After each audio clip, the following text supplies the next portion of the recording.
The Dreamer Gate, a horror story in space. Act 1, The Experiment. Scene 1, Deep Space, The Dreamer. Fade in. The research vessel Dreamer hangs suspended in the absolute darkness between stars, a cathedral of metal and glass drifting through the cosmic void. Its hull gleams with an unnatural brightness against the eternal night, like a single candle flame in an infinite cemetery. Inside, the crew of 12 moves through their final preparations with the mechanical precision of the condemned.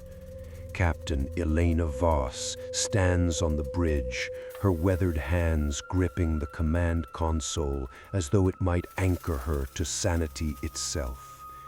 Behind her eyes lurks something the others haven't noticed yet, a shadow of doubt, a whisper of premonition she's learned to ignore over 20 years in the black.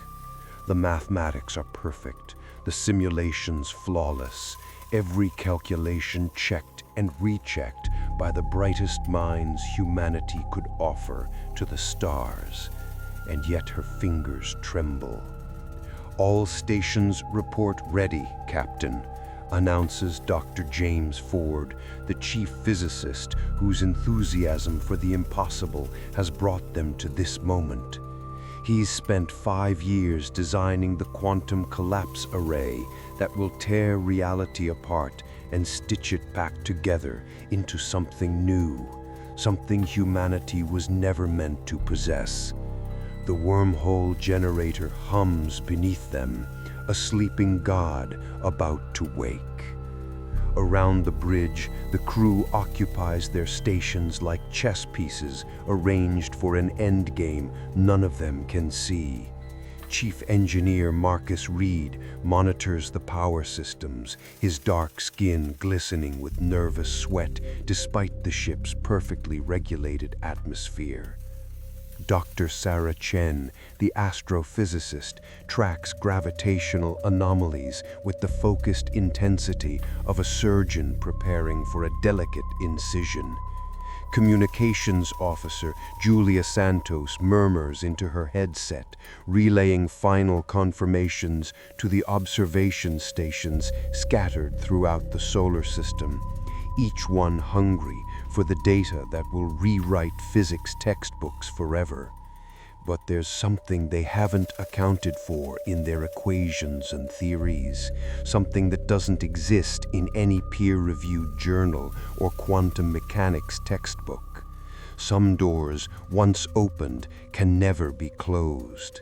Some boundaries exist not as artificial limitations, but as the very walls that keep reality from collapsing into the howling chaos that writhes just beyond perception.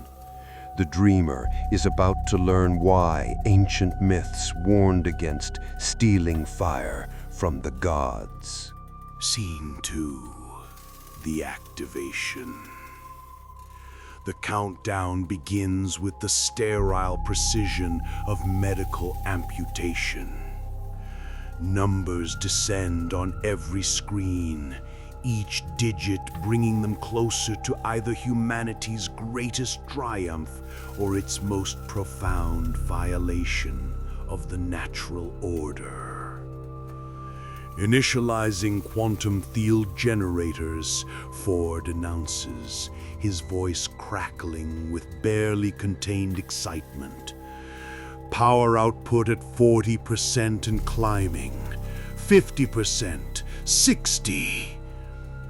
The ship groans around them, a low metallic sound that shouldn't exist in the vacuum of space, but does anyway. As if the vessel itself has developed the capacity for dread. The lights flicker once, twice, then stabilize into a sickly amber hue that makes everyone's skin look jaundiced, diseased. Gravitational lens forming, Chen reports, her fingers dancing across holographic controls that shimmer like heat mirages. We're creating a stable Einstein-Rosen bridge. My God, it's actually working. Voss watches the main view screen as space itself begins to fold. At first, it's beautiful. Stars stretching into elegant spirals, light bending in mathematically perfect curves that would make poets weep. The darkness beyond the ship's hull takes on texture and depth, reality becoming visible in layers like an anatomical diagram of existence itself. Then something goes wrong. Captain, I'm detecting anomalous readings, Chen says, her excitement curdling into confusion. The gravitational signature isn't matching our models. It's inverted somehow. Inverted? Ford leans over her shoulder, his face bathed in the red warning lights that have begun pulsing across her console. That's impossible. The mathematics don't allow for... The ship shrieks. Not an alarm or a mechanical failure, but an actual scream of tortured metal that sounds organic, alive, filled with more agony than steel should be capable of experiencing. Every screen on the bridge erupts into static, and for just a moment, less than a heartbeat, every crew member sees the same thing flickering in that white noise. A vast, burning eye opening in the darkness, ancient and malevolent beyond human comprehension. "Shut it down!" Voss roars, but her words come too late. The wormhole tears open, but instead of the stable passage they'd calculated, reality splits like rotted fabric. The breach is wrong. Not the elegant tunnel through space-time they'd theorized, but a ragged wound in the cosmos itself, pulsing with a light that seems to emanate from a direction that doesn't exist in three-dimensional space. Through that impossible aperture, something else looks back. Scene 3. The first sign. The emergency shutdown fails. Every system that should have terminated the experiment responds with error messages written in characters that flicker between standard English and something older. Something that predates human language entirely. Ford's hands fly across the controls with increasing desperation, but it's like trying to close a door while something infinitely strong pushes from the other side. Temperature readings are fluctuating wildly, Reed calls out, his voice cracking with panic. Engineering deck is showing 70 degrees Celsius. No, wait, now it's dropping to -40. That's not possible in a sealed environment. The bridge lights die completely, plunging them into absolute darkness for 3 eternal seconds. When the emergency systems finally activate, the illumination they provide is wrong. Shadows fall in directions they shouldn't, creating geometries that hurt to look at directly. The air itself tastes different, copper and sulfur mixing with something else, something that triggers primordial fear centers in their brains that haven't been active since their ancestors huddled around fires to ward off things in the night. Lieutenant David Kumar, the security officer, is the first to see it. He's stationed at the aft monitoring console when his reflection in the darkened screen begins moving independently. It smiles at him with too many teeth, And when Kumar spins around to find what's behind him, there's nothing there. But his reflection continues to grin, its eyes now completely black, like holes drilled into reality. "Something's on the ship," he whispers, and his voice carries across the bridge with perfect clarity despite the alarms wailing around them. Everyone hears him. Everyone feels the truth of his words settling into their bones like radiation poisoning.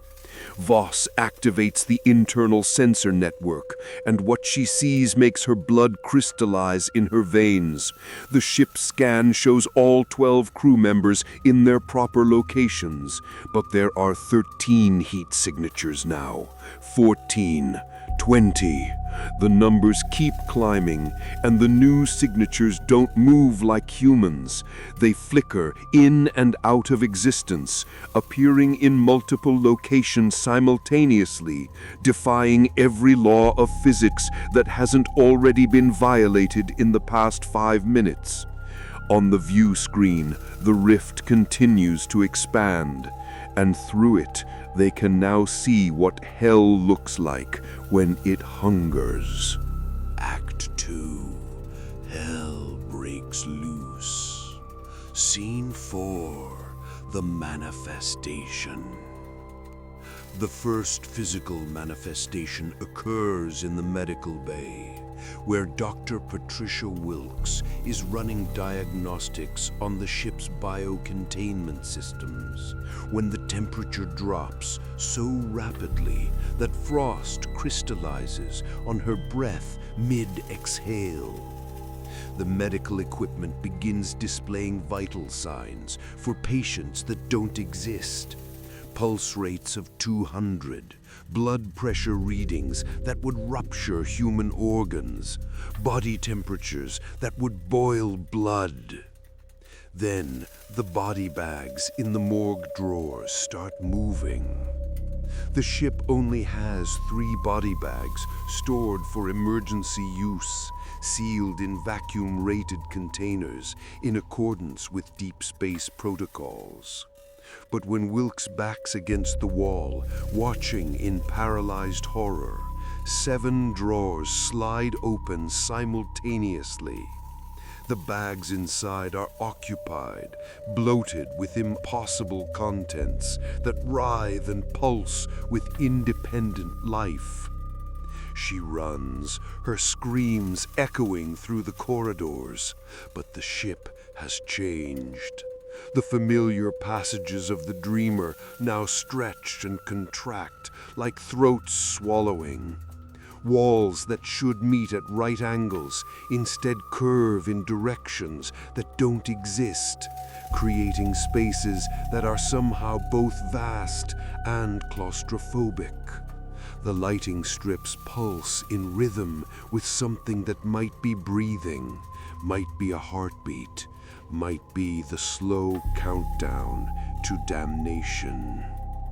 Wilkes crashes through a bulkhead door onto Deck C, where she finds engineers Rodriguez and Takeshi frozen in place, their eyes fixed on the ceiling. She follows their gaze and immediately wishes she hadn't. The metal overhead is moving, rippling like liquid mercury, forming faces that push through from the other side, faces of the damned, mouths open in eternal silent screams, hands clawing to breach the barrier between their realm and this one. "Don't look at them," Rodriguez whispers, his voice hollow. "If you look too long, they see you, and if they see you..." He doesn't finish, but he doesn't need to. Takeshi is still staring upward, transfixed, and as Wilkes watches, tears of blood begin streaming from the junior engineer's eyes. His mouth opens, and a voice that isn't his speaks in a dead language that somehow everyone understands. "We've been waiting. The door is open. Finally, the door is open." Scene 5. The Possession. On the bridge, the situation deteriorates into nightmare. Santos clutches her communications headset, her face gone paper white, and when Voss demands a report, the younger woman can only shake her head and pull the headset away from her ears with trembling hands. "They're all screaming," Santos whispers. "Every station, every observatory, every listening post between here and Mars, they're all screaming the same thing. Close the door, close the door, close the door." But the door is already wide open, and things are coming through. Dr. Chen is the first to be taken. She's bent over her console, trying to calculate some way to reverse the quantum collapse when her body goes rigid.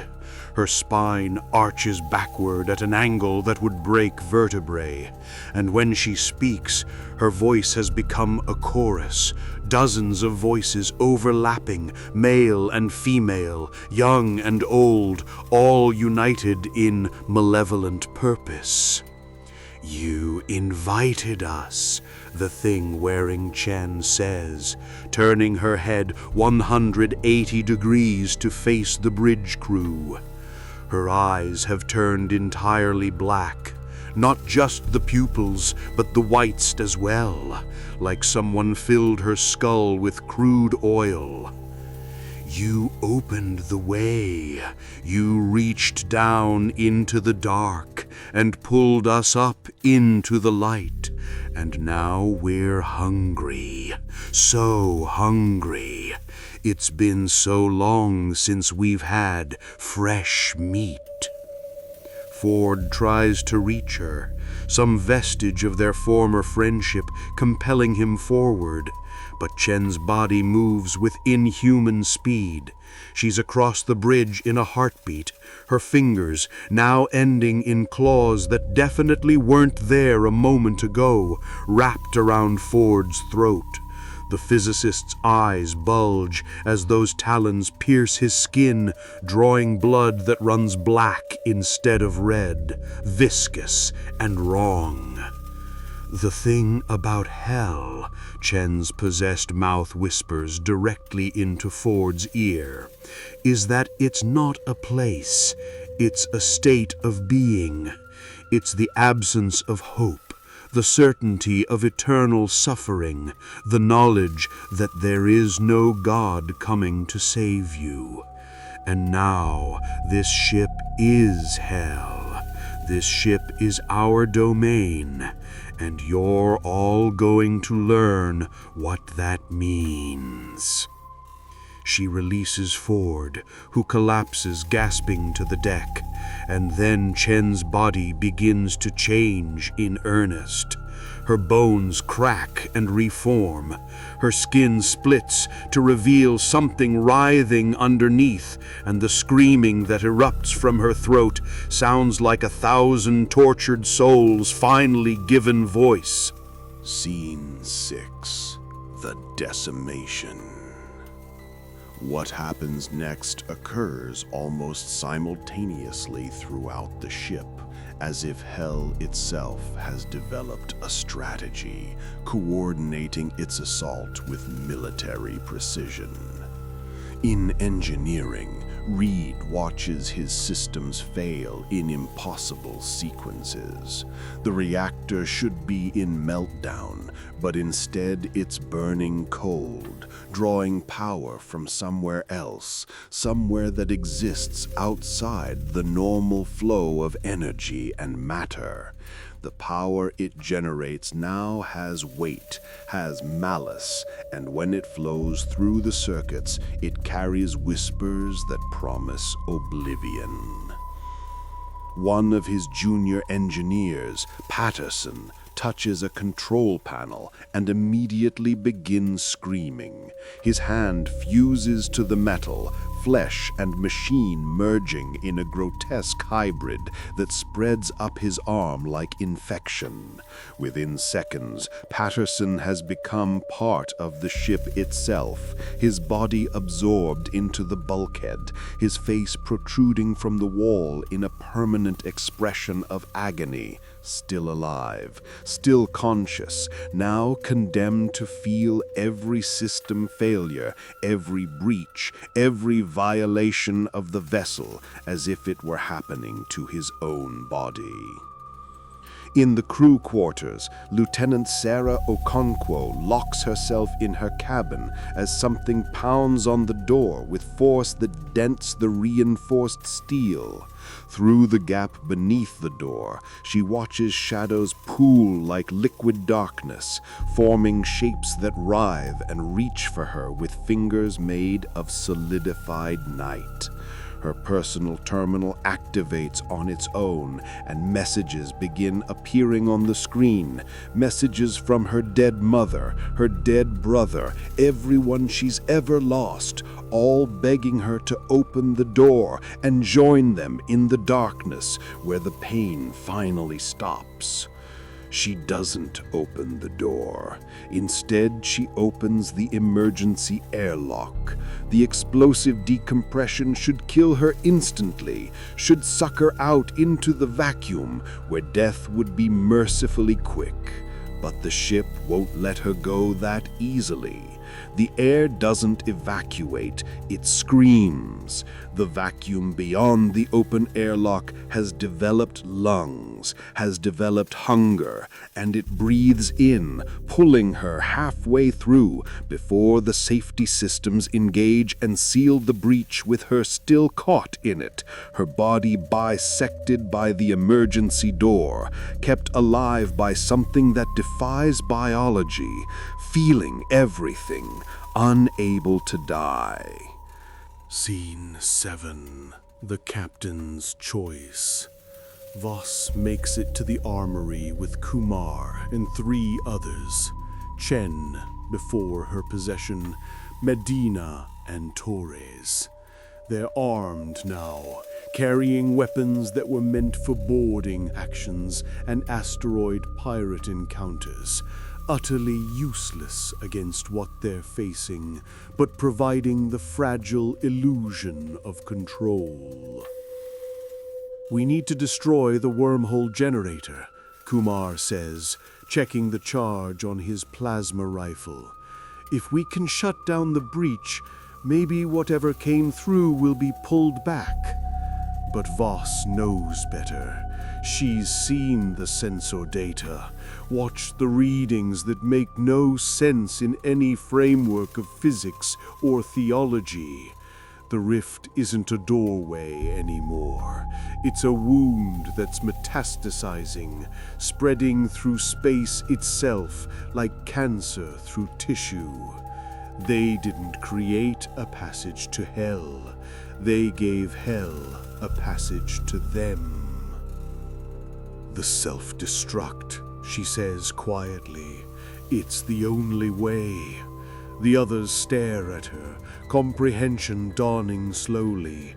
The nuclear payload buried in the Dreamer's core could vaporize the ship, maybe seal the breach, maybe prevent this infection from spreading to the rest of humanity. But they're 3 weeks from the nearest station. There are no life pods that could escape the blast radius. It's a suicide option, always has been. A final contingency for scenarios too terrible to plan for in detail. Before anyone can respond, the lights die again. When they flicker back on, Torres is gone, simply gone, as if she'd never existed. Her equipment lies scattered on the deck, but there's no body, no blood, no sign of struggle. The ship has swallowed her whole. Then they hear her voice, echoing from the ventilation system, from the walls, from everywhere and nowhere. "It's beautiful down here, Captain. You should see what hell looks like from the inside. It's not fire and brimstone. It's everything you've ever feared given form and set loose to hunt you forever. Come down and see. Come down and join us. We're all family now." Kumar opens fire into the darkness, his plasma bolts illuminating things that skitter just beyond the light's reach, things with too many limbs and faces that shift between human and something infinitely worse. The rifle's energy cell depletes rapidly, and when it dies, the darkness surges forward. Medina dies first, pulled into the shadows by hands that emerge from the floor itself. His screams cut off abruptly, replaced by wet sounds that suggest consumption. Kumar tries to run, but his legs won't obey. He looks down to find his own shadow has wrapped around his ankles, pulling him down into itself, dragging him through solid metal as if it were water, as if reality has given up on maintaining consistent states of matter. Voss runs alone now, the access codes for the self-destruct burning in her mind like salvation. Behind her, the ship is dying, being reborn as something else, something that exists partially in hell and partially in the physical universe. A hybrid abomination that will spread its infection to every corner of human space if she fails. Act 3. The Final Descent. Scene 8. The Heart of Darkness. The engineering core has transformed into a cathedral of the damned. The reactor chamber, which should be a precisely ordered array of containment fields and quantum stabilizers, has become a vast, Gothic nightmare of impossible architecture. Machinery fuses with organic matter, pipes that pulse like veins, conduits that breathe, control panels that bleed when touched. The reactor itself has become an altar, and the wormhole breach above it has expanded into a rent in reality through which they can now see hell in all its terrible glory. It's not flames and torture devices like medieval imagination painted it. It's worse. It's a realm where consciousness persists without body or hope, where time moves in loops of eternal suffering, where every fear and guilt and shame becomes manifest and hungry and turned against the self forever. Looking into it drives men mad. Looking into it makes madness seem preferable to understanding. Voss stumbles through this transformed space, her mind fragmenting under the weight of what she's witnessing. The remaining crew members she encounters are no longer entirely human. Dr. Wilkes hangs suspended in a web of cables that have grown from the ceiling like spider silk, her body jerking in rhythmic convulsions as the ship feeds on her terror. Ford crawls along the walls, his body elongated and boneless, weeping and giggling simultaneously as whatever has possessed him experiences reality through his disintegrating nervous system. The self-destruct control panel is ahead, covered in frost and what might be dried blood, or might be rust, or might be something else entirely. Voss's fingers are numb, her breath coming in gasps that burn with sulfur, but she reaches it. The access codes require two-person confirmation, a safety measure that seems laughably inadequate now. "You'll need my codes too, Captain," says a voice behind her. She turns to find Reed, or what used to be Reed. Half his body is charred black, the other half pristine, and his eyes glow with internal fire. He's been dead for 10 minutes, according to the ship's casualty log, killed when a plasma conduit ruptured and immolated him. But death doesn't mean much anymore on the Dreamer.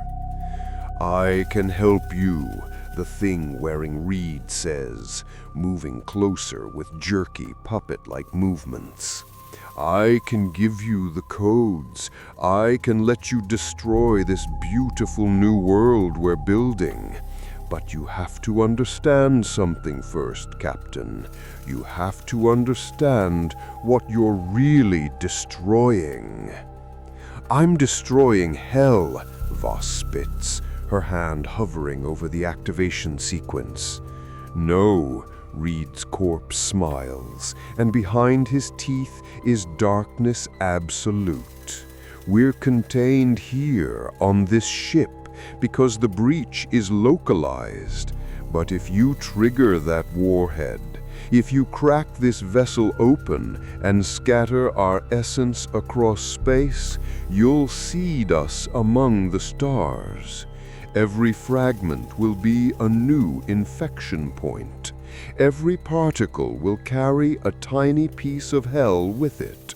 You'll save Earth by condemning the entire galaxy." It's a lie. It has to be a lie. The things that have come through the breach feed on deception, thrive on doubt. But what if it isn't? What if destroying the ship is exactly what these entities want? A chance to spread beyond this singular point of infection. The dilemma paralyzes her, and in that moment of hesitation, Reed's body lunges forward. Scene 9. The Sacrifice. The fight is brief and brutal. Reed's possessed corpse has strength beyond what his living body possessed, but Voss has something it doesn't: absolute desperation. They crash through the transformed engineering bay, slamming into equipment that shrieks when touched, rolling through puddles of liquid that might be coolant or might be something that flows in hell's rivers. She manages to wrench one of Reed's arms from its socket, the limb coming free with a sound like tearing fabric, but the possessed body barely notices. It claws at her face, its fingers elongating into talons that score deep furrows in her cheek. Blood flows, her blood, still red, still human, still proof that some part of reality hasn't been completely corrupted. In the struggle, her hand finds a piece of broken conduit, sharp and cold. She drives it through Reed's chest, through where his heart should be, but the body only laughs with a sound like breaking glass. There's no blood, no vital organ to rupture, just emptiness inside where his soul used to be. "You can't kill what's already dead," it whispers in her ear. "You can't stop what's already begun. The door is open, Captain. The door will always be open now. Every scientist who dreams of touching the impossible, every explorer who reaches too far, they'll find this door waiting. We've learned the frequency of human ambition. We've tasted the signature of hubris, and we'll be waiting in the dark places just beyond the light forever." But while it monologues, Voss's other hand has been moving, crawling across the frost-covered deck toward where her personal tablet fell during the fight. Her fingers, almost numb now, find the device.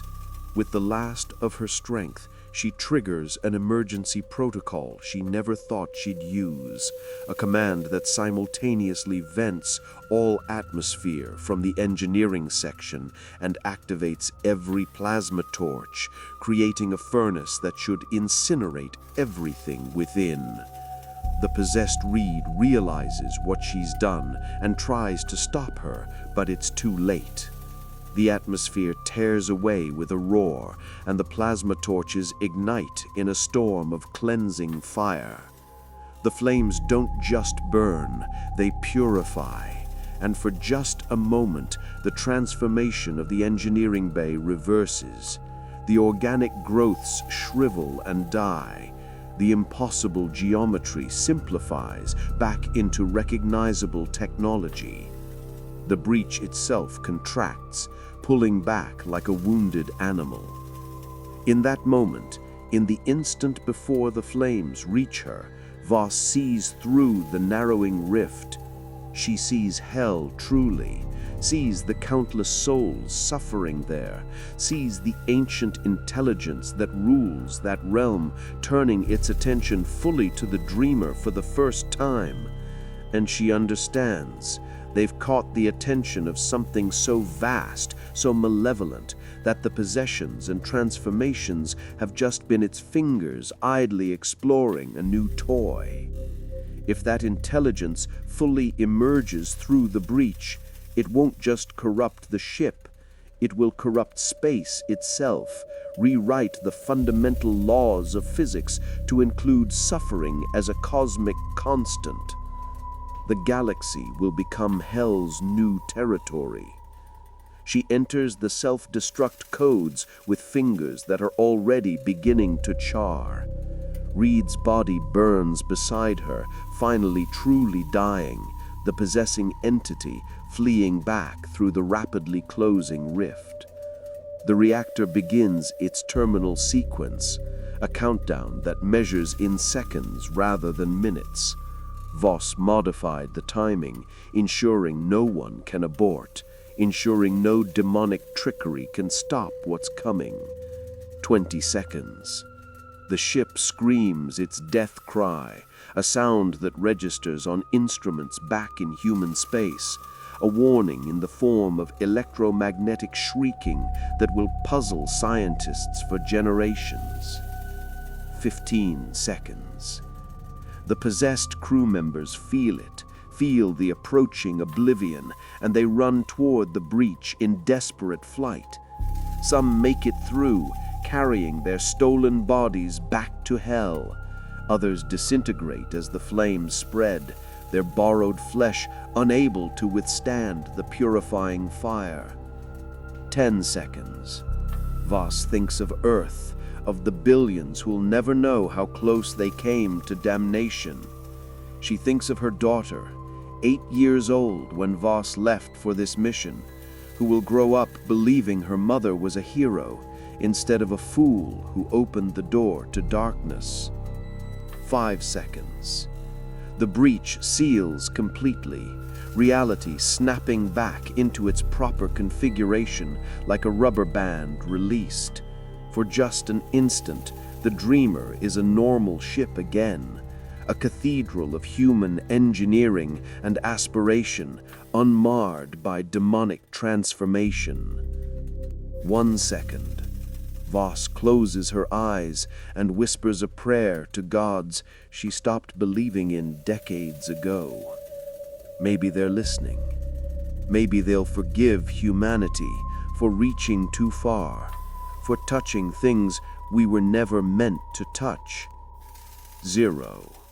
Transmission. Date. Redacted. Source: Deep Space Monitoring Station Omega 7. Encryption. Maximum. Classification: Eyes only. Council level. Transcript of final transmission from research vessel Prometheus. Static. Unidentified voice. Don't understand what you've done. Voss. Activating final solution. Nuclear scuttle in progress. If anyone receives this, mark this location as quarantine space. Under no circumstances. Signal interruption. Multiple voices speaking simultaneously in unknown language. Voss. Can't let it spread. The equations were wrong. The mathematics were wrong. Reality isn't just physics and particles. There are things in the dark spaces between dimensions. Things that hunger. Explosion detected. Electromagnetic pulse received. Transmission ends. End transcript. Analyst notes. Visual confirmation of the Prometheus destruction has been received from 3 separate observatory stations. The vessel's nuclear core detonated with a yield approximately 20% higher than specifications allow, suggesting possible reactor cascade or exotic matter annihilation. No life signs detected in the debris field. No anomalous readings detected post-detonation.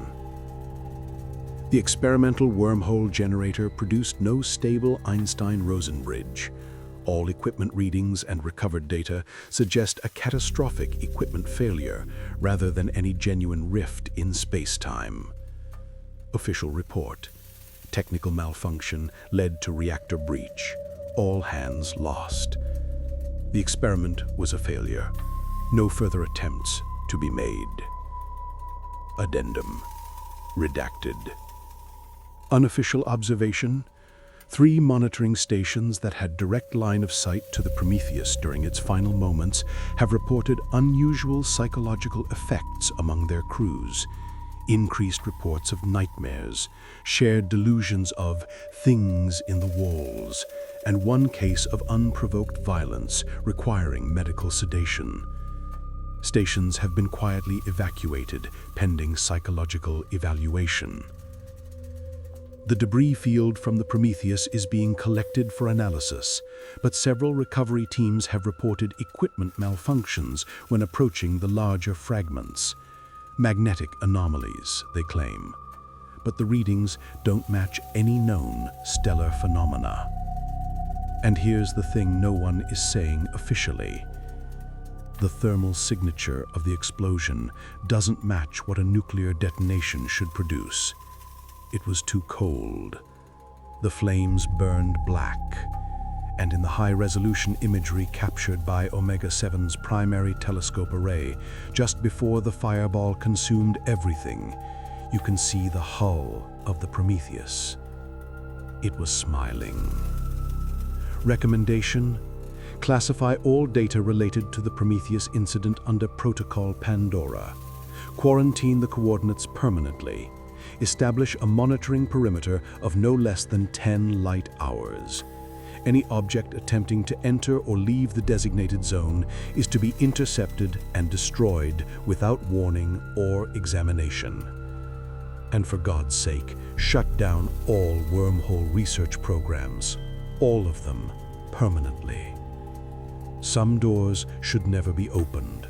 Some doors once opened can never truly be closed. End report. Encrypted appendix. Eyes only. 3 weeks after this report was filed, Omega-7 went dark. The station's emergency beacon activated briefly, transmitting only 2 words on endless repeat before falling silent. They're here. Recovery teams found the station intact but empty. No bodies, no blood. No signs of struggle. Just a message written on every surface in what appeared to be frozen condensation. The letters forming and reforming endlessly as the station's life support cycled. The door is open. The door is always open. Come down and see. The coordinates listed below the message corresponded to the Prometheus debris field, where something is still waiting, still hungry, still patient. Transmission ends. File sealed by order of Council Authority. Fade to black. In the darkness between the stars, something ancient stirs. It has tasted the light. It has learned the frequency of human ambition, and it knows that eventually, inevitably, someone will reach into the dark again. They always do. The end.